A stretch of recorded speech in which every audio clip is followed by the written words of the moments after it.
নাজমুল হোসেন শান্ত Bangladesh cricket দলের অধিনায়কত্ব ছাড়বেন এমন একটা গুঞ্জন শোনা যাচ্ছিল গেল বছরের মাঝামাঝি সময়ে, কিন্তু সেটা সত্যি হয়নি। আফগানিস্তান সিরিজেও শান্তই ছিলেন টাইগারদের অধিনায়ক, তবে দৃশ্যপট বদল হতে খুব একটা সময় নেয়নি। নতুন বছরের শুরুতেই জানা গেল টি-20 ফরম্যাটে অধিনায়কের পদটা ছেড়ে দিচ্ছেন শান্ত। ক্রিকেট বিষয়ক গণমাধ্যম ক্রিকবাজ তাদের এক খবরে বিষয়টি নিশ্চিত করেছে।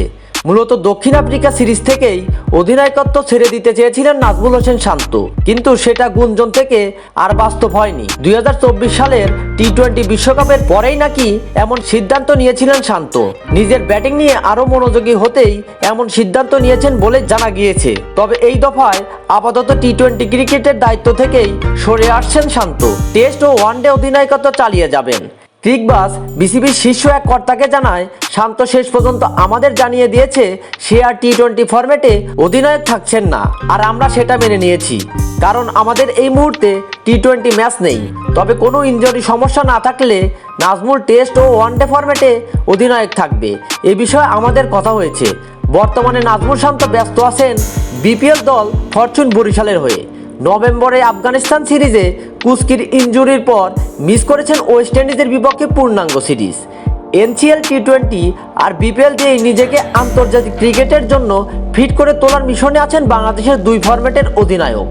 সবকিছু ঠিক থাকলে চ্যাম্পিয়ন্স ট্রফির ম্যাচে বাংলাদেশের হয়ে টস করতে নামবেন তিনি। তবে আলোচনা থামছে না সহসাই। সংক্ষিপ্ত ফরম্যাটের অধিনায়কের দৌড়ে কারা এগিয়ে তা নিয়ে চলছে জোর আলাপ।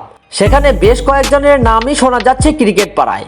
সেই নামগুলোর মাঝে বলা যায় তামিম ইকবাল, লিটন কুমার দাস, তাসকিন আহমেদ এবং মেহেদী হাসান মিরাজের কথা।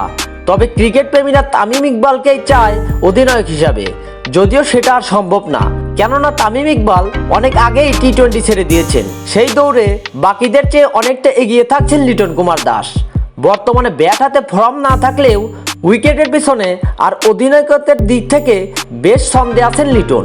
ওয়েস্ট ইন্ডিজের বিপক্ষে তার অধিনায়কত্বের ভূমিকা বেশ মুগ্ধ করেছেন ক্রিকেট ভক্তদের। সিরিজ শেষে জানিয়েছিলেন বিসিবি চাইলে তিনি পুরোদমে জাতীয় দলের নেতৃত্ব দিতেও প্রস্তুত। মেহেদী হাসান মিরাজের নামও বিবেচনায় আছে, তবে টি-20 দলে মিরাজের জায়গাটা এখনো শতভাগ নিশ্চিত না, যে কারণে কিছুটা পিছিয়ে আছেন তিনি। আলোচনায় তাসকিন আহমেদের নামও আছে, তবে কিছুটা চোটপ্রবণ এই পেসারকে মাঝে মাঝেই থাকতে হয় বিশ্রামে। তাই অধিনায়কত্বের আলোচনা থেকে কিছুটা আগেভাগে কাটা যাচ্ছে তার নাম। শান্তর এমন সিদ্ধান্তের পর আবারও একাধিক অধিনায়কের যুগে ফিরে যাচ্ছে বাংলাদেশ। ওয়ানডে বিশ্বকাপের আগে টেস্ট ও টি-20তে সাকিব আল হাসান ছিলেন অধিনায়ক, তামিম ইকবাল ছিলেন ওয়ানডে অধিনায়ক। এরপরে তামিমের নেতৃত্ব ছাড়া সুবাদে সাকিবকে দেওয়া হয় 3 ফরম্যাটের অধিনায়কত্ব। সাকিব আল হাসান সেটা ছেড়ে দেন গেল বছরের শুরুতেই। ফেব্রুয়ারি মাসে শান্ত হন 3 ফরম্যাটের অধিনায়ক। 1 বছর পূর্ণ না হতেই আবার সেই জায়গা থেকে কিছুটা সরে এলেন এই ব্যাটার।